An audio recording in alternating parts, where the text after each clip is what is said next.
Bonjour, je m'appelle Sébastien Marino, j'ai 42 ans, je suis master planner sur l'entreprise Michelin. Et donc ma passion c'est le modélisme, plus précisément la voiture radiocommandée, la voiture 1/5 thermique, où je fais de la compétition régionale, nationale et internationale. En 1/5, j'ai 4 titres de champion de France, j'ai 2 titres de champion d'Europe et un titre de vice-champion d'Europe.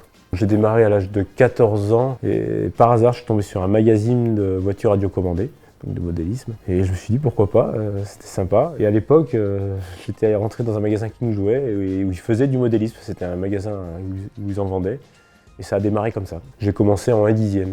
J'ai fait du 1/10, du 1/8 et du 1/5. C'est de la petite voiture, donc à l'échelle 1/5, donc ça veut dire elles font à peu près 1 mètre, elles pèsent 10 kg. Et c'est essentiellement des voitures faites d'aluminium, de carbone, avec des moteurs thermiques dedans.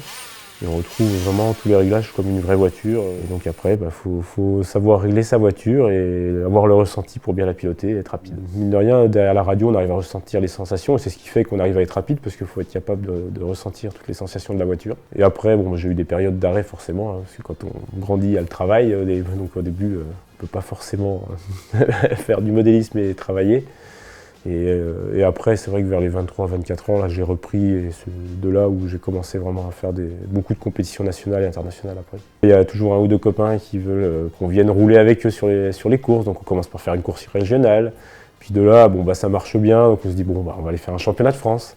Et puis une fois que les résultats arrivent en championnat de France, forcément on se retrouve sélectionné pour faire le championnat d'Europe.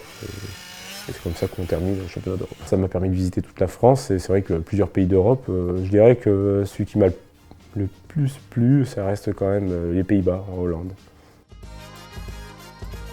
Il y a quelques personnes qui en vivent, dont c'est leur métier, mais moi non. Aujourd'hui, j'ai la chance que ça ne me coûte pas grand-chose parce que je suis sponsorisé. En fait, je roule pour la marque du châssis que je roule. Chaque début d'année, ils m'envoient la voiture et en fin de saison, une fois les courses terminées, elle repart. Les évolutions donc, vont se faire dans l'hiver et puis en janvier, elles seront sur la voiture. Je la reçois, ensuite je dois toute l'assembler, la remonter. Enfin, elle est préassemblée, mais je la démonte entièrement pour bien la préparer et je la remonte. Ça prend à peu près un mois. Il y a à peu près un mois de travail pour la préparer pour la saison. Ma plus belle voiture, donc c'était une F1 1/5. Et c'est vrai que le prix, c'est à peu près dans les 5 000 €.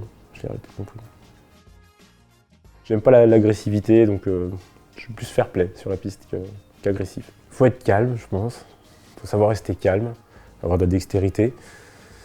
Et savoir analyser. Il faut avoir une grosse partie d'analyse pour la voiture et puis même sur soi, pour se remettre en cause et améliorer, toujours. L'objectif, ce serait de pouvoir faire une manche de championnat du monde.